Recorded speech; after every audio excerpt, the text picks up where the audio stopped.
أعوذ بالله من الشيطان الرجيم. بسم الله الرحمن الرحيم. فاذكروني أذكركم واشكروا لي ولا تكفرون. يا أيها الذين آمنوا استعينوا بالصبر والصلاة إن الله مع الصابرين. صدق اللہ العظیم. محترم حضرات مصلیان کرام، عزیزان کرام، ابھی آپ کے سامنے قرآن مجید کی سورہ بقرہ کی 2 آیات تلاوت کی ہوئی. آیت نمبر 152 اور آیت نمبر 153. ان 2 آیتوں میں 2 اہم باتیں بیان کی گئی ہیں، بلکہ 4 باتیں ہیں 2 آیتوں میں. پہلی آیت میں 2 باتیں اور دوسری آیت میں 2 باتیں. ترجمہ اس کا یہ کہ فاذکرونی اذکرکم، تم مجھے یاد رکھو میں تمہیں یاد رکھوں گا. اہل ایمان سے خطاب ہے. اور میرا شکر کرو اور ناشکری نافرمانی مت کرو، میری نافرمانی مت کرو. اے لوگوں جو ایمان لائے ہو، مدد حاصل کرو، مدد چاہو صبر اور نماز سے. بے شک اللہ تعالیٰ صبر کرنے والوں کے ساتھ ہے. تعلیم اور تربیت کا ایک اہم تقاضا یہ ہے کہ اللہ تعالیٰ نے قرآن کی اصطلاح جس مفہوم اور مطلب میں بیان کی ہے، استعمال کی ہے، اسی مفہوم اور مطلب کے ساتھ ہم اس کو سمجھیں.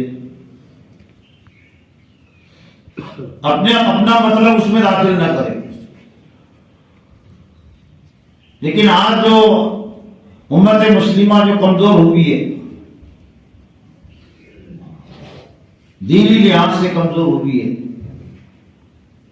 معاشی لحاظ سے، تجارتی لحاظ سے،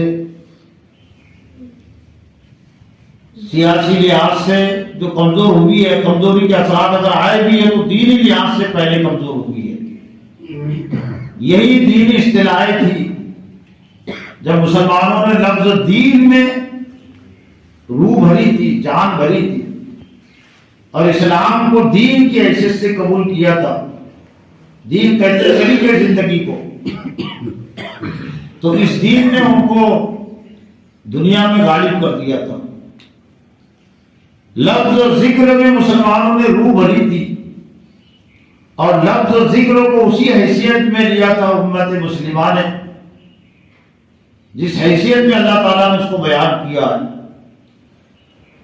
ذکر کہتے اللہ کی یاد دہی کو، اللہ کو یاد رکھنا، اس کی مرضی اور نامرضی کو یاد رکھنا.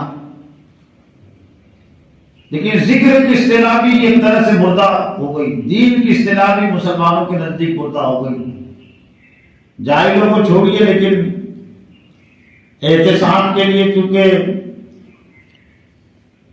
معلمین مربین کی جو ذمہ داری ہے، یہ امت نے تقریر کرنے والوں کو، بیان کرنے والوں کو اپنے روحانی ایمانی معالج کی حیثیت سے تسلیم کیا ہے نا، ڈاکٹر کی حیثیت سے.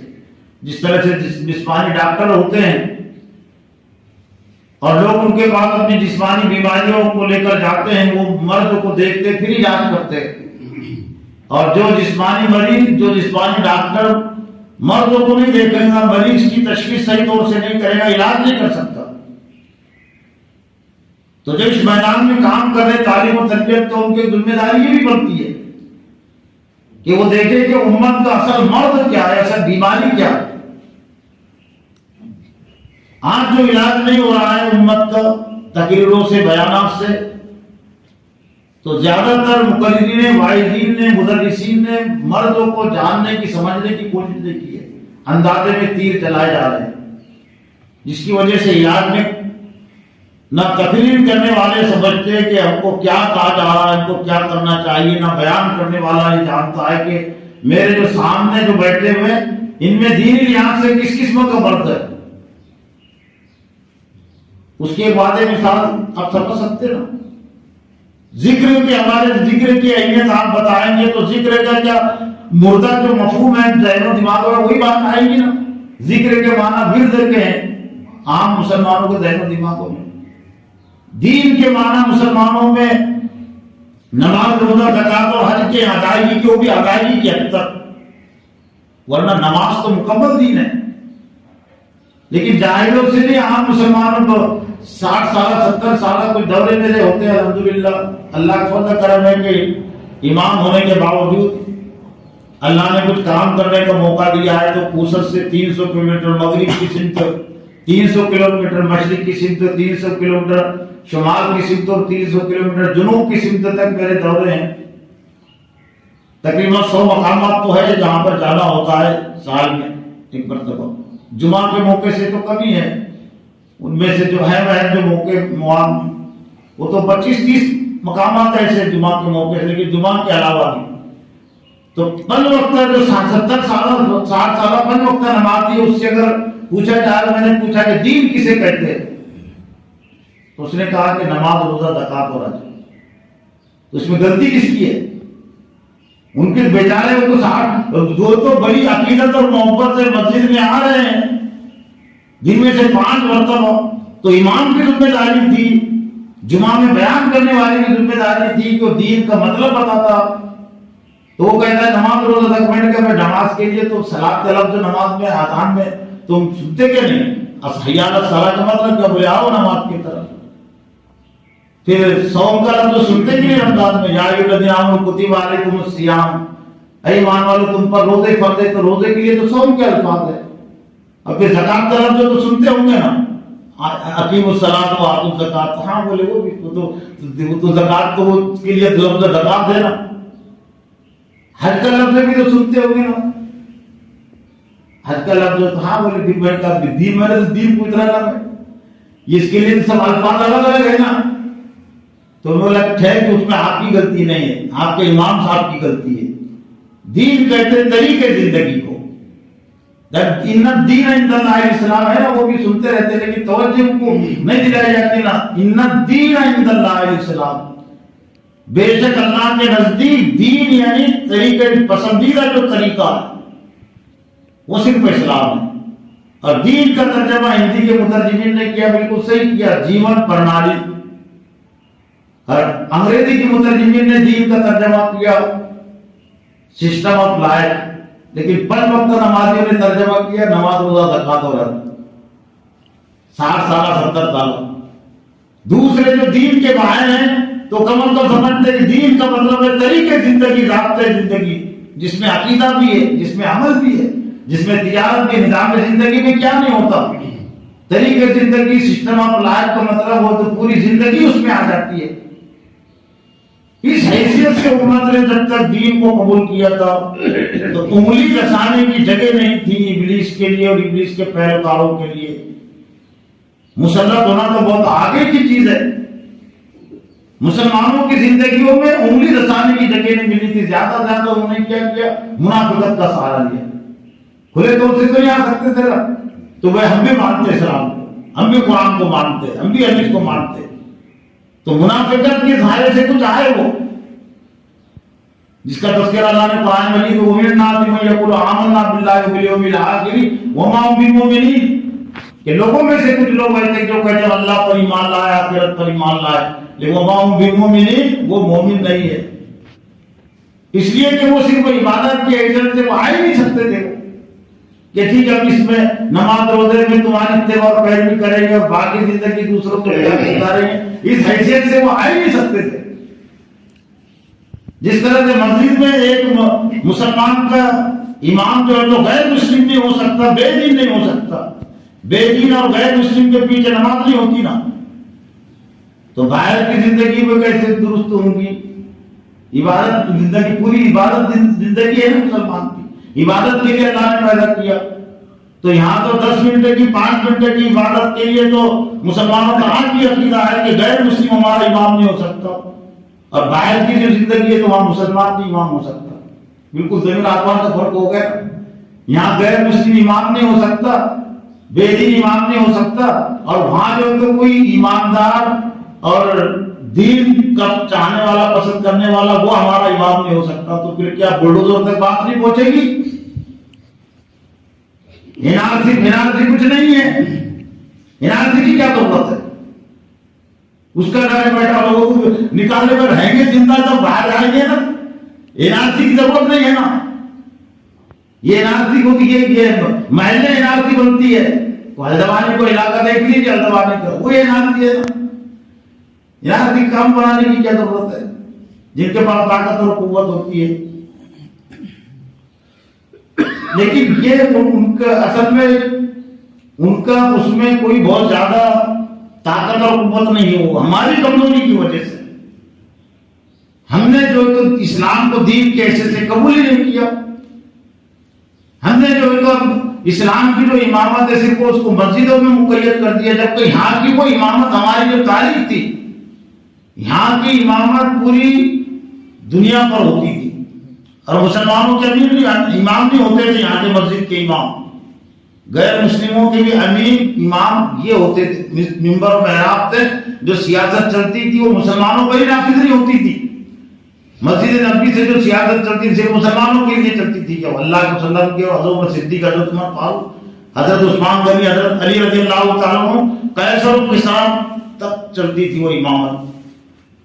محمد بن قاسم بھی وہیں سے آئے تھے. خلافت بنو امیہ کا جو دور تھا بالکل قریب کا دور، خلافت راشدہ کے بعد کا خلافت بنو امیہ کا دور، اور اس دور پہ جو محمد بن قاسم اسلامی امامت کا پیغام لے کر آئے تھے. بعد میں خامیاں کمیاں ہوئی جس کی وجہ سے اللہ تعالیٰ نے وہ چھین لی. جیسے کہ حضرت ابراہیم علیہ السلام کو جو اللہ نے فرمایا تھا کہ جاعلک للناس اماما قال ومن ذریتی قال انا احد الظالمین. لیکن اس سے پہلے کیا بات ہے؟ وَإِذِ ابْتَلَىٰ إِبْرَاهِيمَ رَبُّهُ بِكَلِمَاتٍ فَأَتَمَّهُنَّ. جبکہ اللہ نے حضرت ابراہیم علیہ السلام کو چند باتوں میں آزمایا، امتحان لیا، انہیں پورا کر دکھایا، تو اللہ نے پھر فرمایا کہ میں تمہیں لوگوں کا امام بنانے والا. کہا کیا میری اولاد کو بھی امامت پہ لے جا؟ اللہ نے اصول بتلا دیا کہ میرا یہ عہد اور وعدہ نافرمانوں سے نہیں ہے. ظالم کا مطلب نافرمان، ان سے میرا عہد اور وعدہ نہیں. گویا کہ تمہاری اولاد، تمہاری ذریت اگر وہ تمہارے طریقے پر، تمہارے مشن پر اگر رہیں گی تو ہم ان کو امامت اور خطابت عطا کریں گے. اور ہر دعا ختم القرآن میں نا آخر میں. لیکن لوگوں کا بھی وہ اس کا علم کا ہے، ہر متفق علیہ دعا ہے یہ دعائے ختم القرآن، اس میں کسی کا اختلاف بھی نہیں ہے. اللہم اجعل لی اماما و نورا و ہدی، 10 باتیں اس میں دعائے ختم القرآن میں. اللہم آنس واشتی فی قبری واجعل لی اماما و نورا و ہدی و رحمہ. اے اللہ تعالیٰ تو قرآن کو میرے لیے امام بنا دے.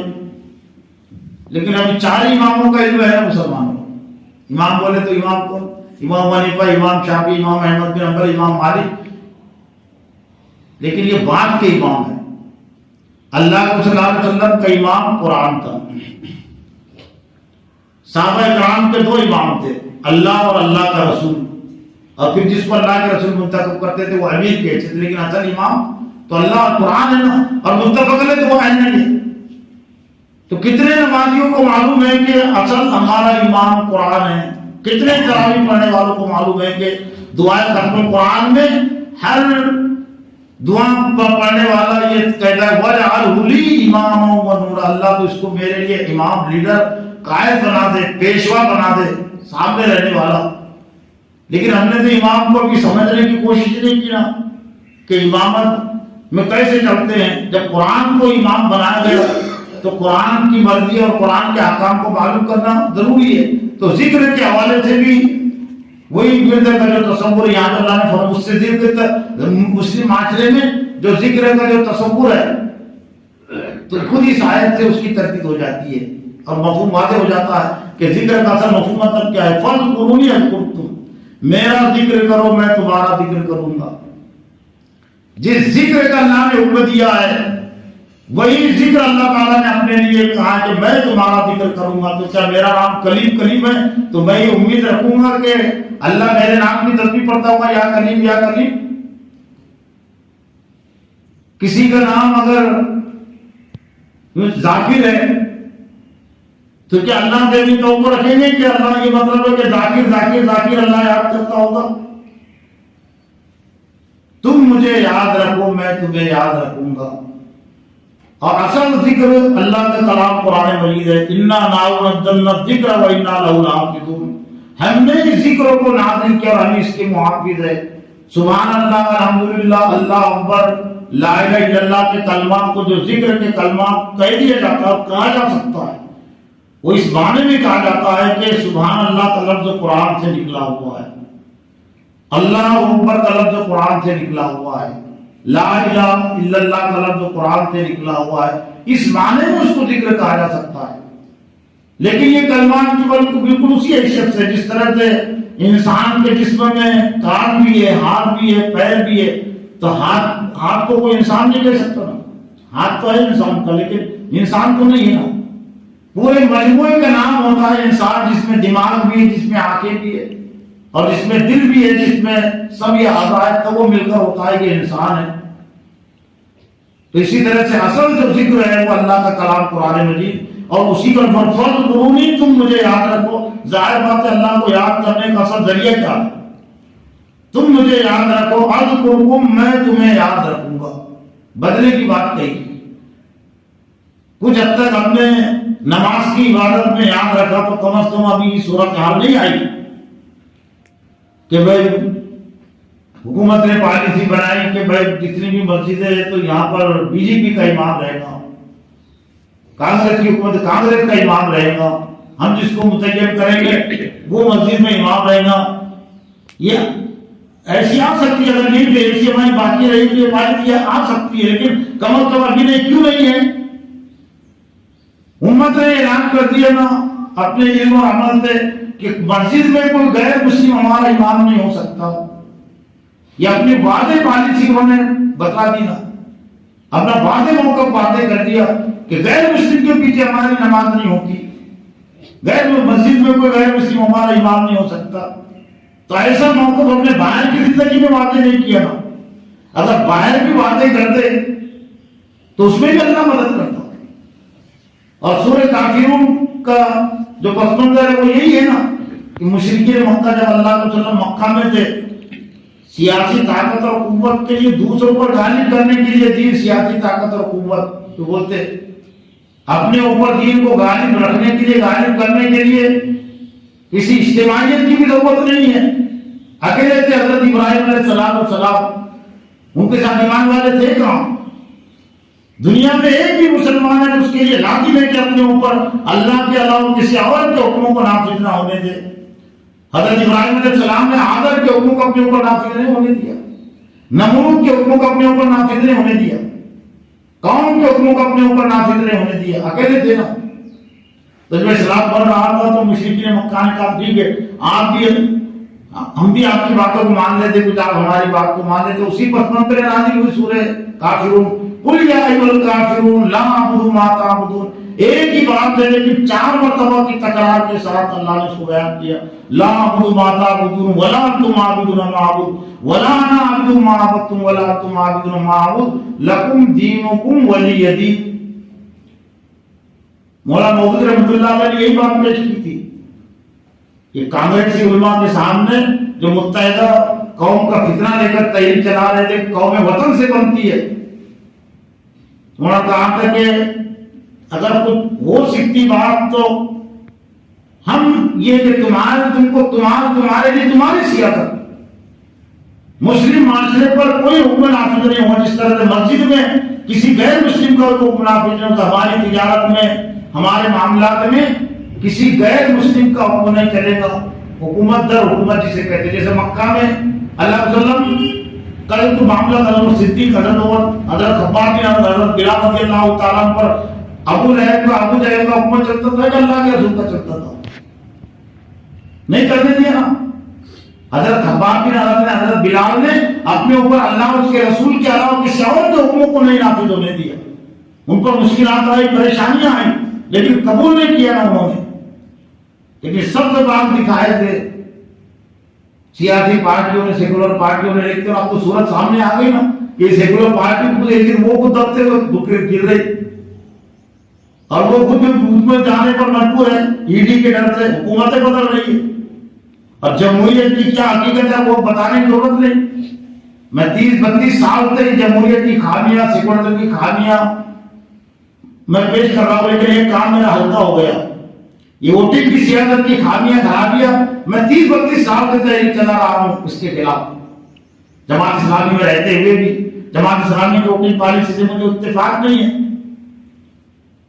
میں نے بھی ووٹ نہیں دیا آج تک، اور دوسرے بھی جو ہوتے ہیں ان کو میں تلقین کرتا ہوں. ووٹنگ کی سیاست سے مسلمان کامیاب نہیں ہوئے ماضی میں بھی.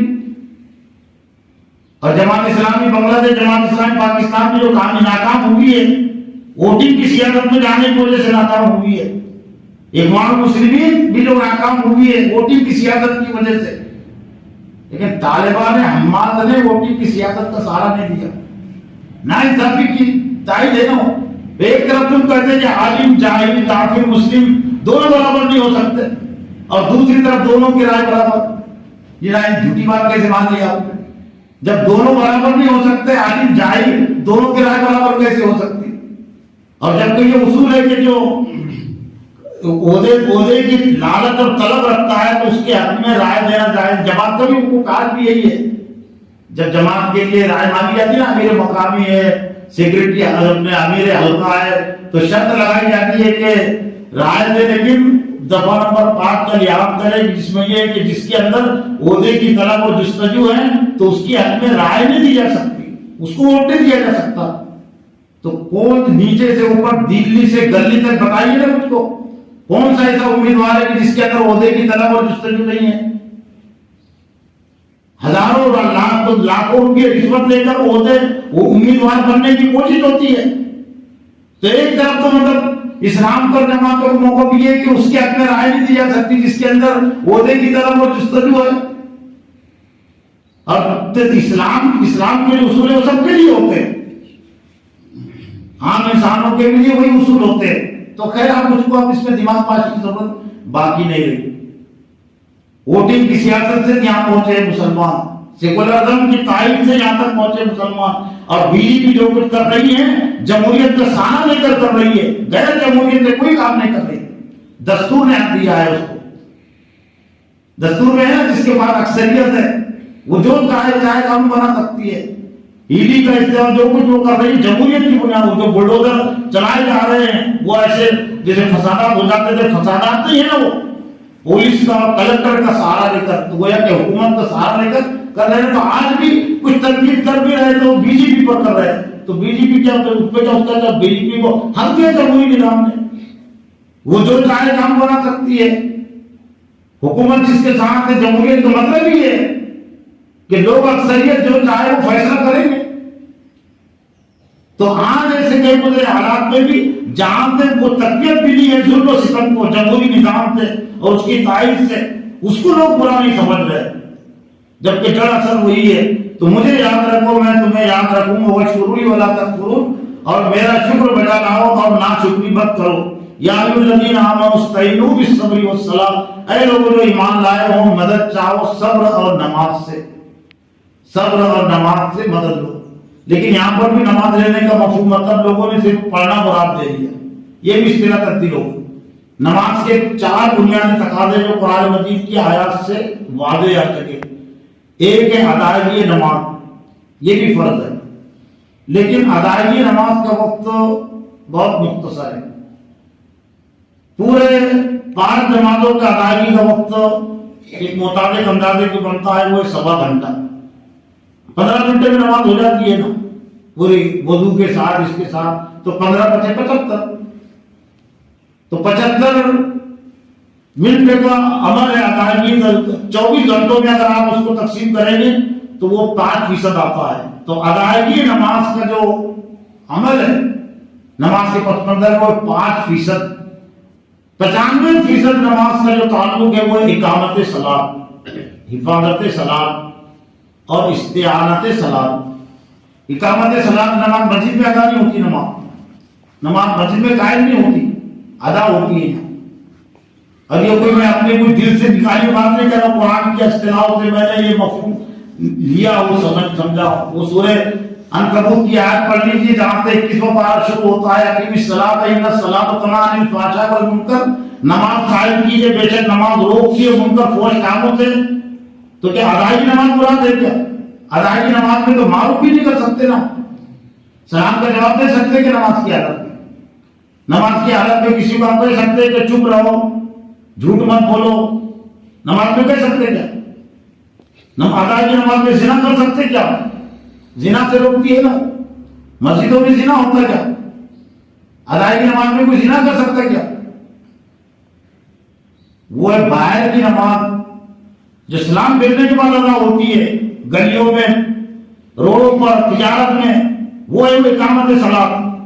اقیم الصلاۃ ان الصلاۃ تنہی عن الفحشاء والمنکر، بے شک نماز روکتی ہے منکر حرام ناجائز کاموں سے۔ ادائی نماز میں تو معروف بھی نہیں کر سکتے آپ، اور وہ تو یہاں بے حیا کی مجلس سے ہوتی کہاں ہے؟ ولا ذکر اللہ اکبر، وہاں پر بات کہی اللہ کا ذکر سب سے بڑا ہے، اللہ کا کلام قرآن مجید۔ پھر اسی طرح سے حفاظت نماز، لوگوں نے نماز پڑھنے کو نماز کی حفاظت بھی سمجھ لیا۔ سورہ مومنون کے پہلے رکوع میں دو اللہ نے وعدے کر کے بتایا، جہاں سے شروع ہوتا ہے 18واں پارہ، قد افلح المؤمنون الذین هم فی صلاتہم خاشعون، تحقیق کامیابی کو پہنچ گئے وہ مومنون جو خشوع اور خضوع کے ساتھ نماز ادا کرتے ہیں۔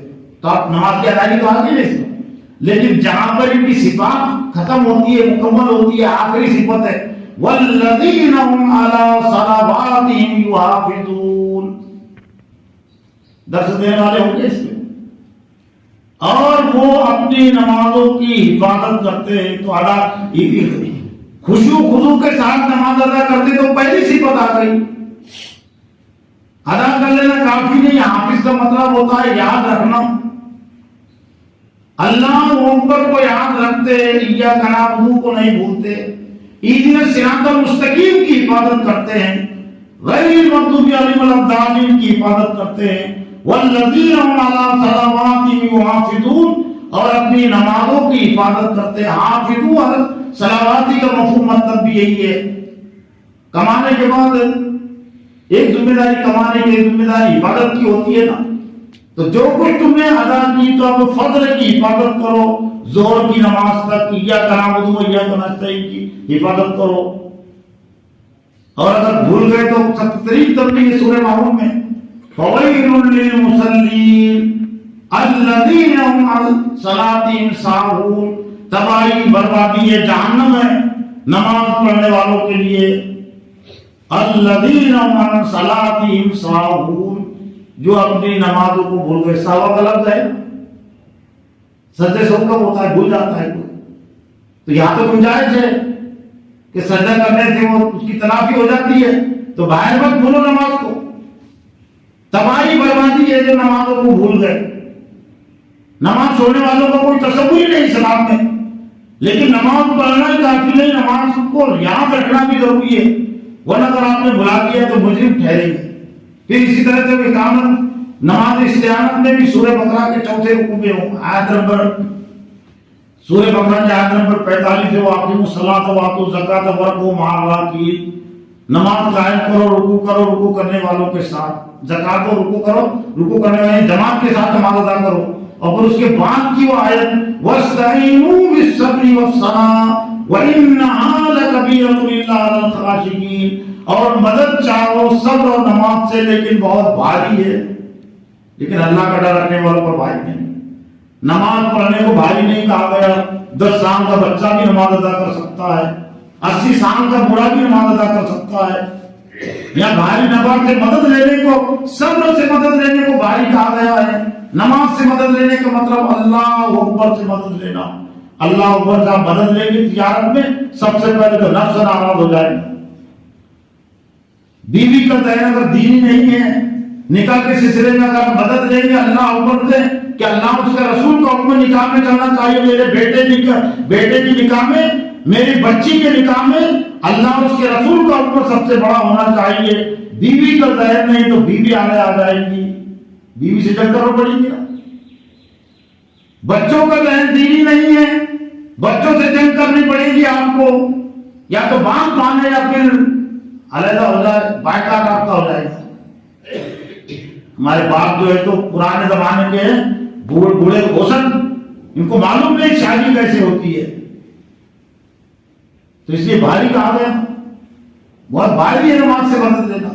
تجارت اگر آپ اسلام کے مطابق کریں گے تو خسارہ بھی ہو جائے گا. سیاست اسلام کے مطابق آپ کریں, اللہ اکبر سے مدد لیں گے سیاست میں, تو موجودہ سیاسی پارٹیاں ناراض ہو جائے گی, جیسے انبیاء سے ناراض ہوئی باقی پارٹیاں. نماز کو ادا کرنا یہ بھی فرض ہے, لیکن سب سے مختصر وقت ہے. 10 منٹ میں 8 منٹ میں نماز ادا ہوتی ہے.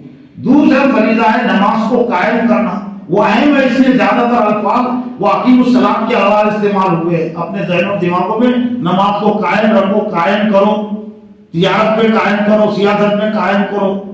تو اس فریضوں کو بھی ادا کرے. حافظوا علی الصلوات, نمازوں کی حفاظت کرو, یاد رکھو, پڑھ کر بھول مت جاؤ. اور جب ضرورت پڑے کہ میں کیا کروں کیا نہ کروں تو پھر مدد لو. نماز چٹکی مسئلہ حل کر دیتی نا. تم کو کیا کرنا چاہیے کیا نہیں کرنا چاہیے, اہدنا الصراط المستقیم چٹکی مسئلہ حل کر دیتے رہو. آیا سورہ فاتحہ ہر وقت کی نماز میں اسی لیے رکھی گئی کہ اس میں تمام مسائل کا حل ہے. چٹکیوں میں کس کے پیچھے مت چلو, کوئی مفتی سے مت پوچھیے, کوئی جماعت سے مت پوچھیے, نماز سے پوچھیے. غیر المغضوب علیہم ولا الضالین, ان لوگوں کے راستے پر نہیں جن پر تیرا غضب نازل ہوا, اور جو راستے سے بھٹکے ہوئے تو فتویٰ دے دیا نا نماز نے. دن میں سے 5 مرتبہ اور 5 مرتبہ میں کئی مرتبہ, تو یہ فتوے پر پہلے عمل کریں تو اس میں سب آسانیاں ہو جاتی ہے.